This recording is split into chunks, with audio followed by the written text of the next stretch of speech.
అడిగేటోడు లేడనుకున్నారు.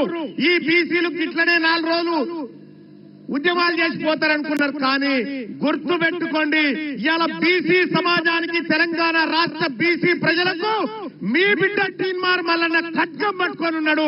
ఒక్క అనా పైసా పోయినా ఊరుకునేటువంటి ప్రసక్తే లేదు. చూడలే మొన్న చట్టసభలో చూడలే, నేను అధికార పార్టీలో ఉండి కూడా మొన్న ఇప్పుడే చెప్పిన 1,20,000 కోట్ల రూపాయలు మనం జమ చేస్తున్నామని. నేను పోయి మొన్న మండల్లో మాట్లాడినా, ఎంత ఇస్తున్నారా బడ్జెట్ల బీసీల కంటే 9,000 కోట్లు. 1,20,000 కోట్లు తీసుకొని 9,000 కోట్ల రూపాయలు మనకిస్తారట. అంటే ఎవరి సొమ్ముతో ఎవడు బతుకున్నానా? ఎవరి సొమ్ముతో ఎవడు బతుకుండు? మన కష్టంతో వాళ్ళు బతుకుంటే మనకు సేవ చేస్తున్నట్టు అని చెప్తా ఉన్నారు. నేను ఈ వరంగల్ వేదిక నుంచి చెప్తా ఉన్నా, మర్యాదగా బీసీల కుర్చీలు ఖాళీ చేయండి, మర్యాదగా బీసీల కుర్చీలు ఖాళీ చేయండి. మా బిడ్డలంతా తయారుగున్నారు ఈడ ఎక్కడానికి, కుర్చీలు ఎక్కడానికి.